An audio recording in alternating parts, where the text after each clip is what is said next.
बघा, एका विशिष्ट मुद्दलाचे 15% दराने दाम दुप्पट होण्यासाठी एकूण किती कालावधी लागेल? प्रश्न सोडवायचा कसा?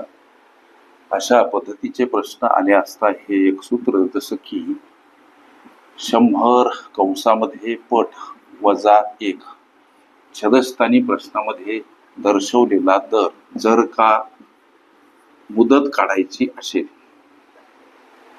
एखाद्या वेळेस प्रश्नामध्ये मुदत दर्शवली आणि दर विचारला असेल तर फिरवा फिरवी करा, मुदत इथं दर इथं. ओके. आता 100 कंसामध्ये पटच्या ठिकाणी दाम दुप्पट करायची म्हणून 2 वजा 1 छेदस्थानी प्रश्नामध्ये दर्शवलेला दर 15.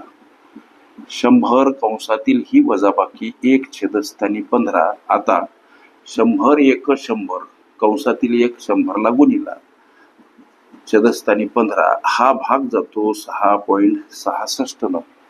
हे 6.66 म्हणजेच प्रश्नामध्ये दर्शवलेले 6.23 वर्ष हे या प्रश्नाचं लेखनानुत्तर पर्याय क्रमांक डी मध्ये दर्शवलेलं आहे.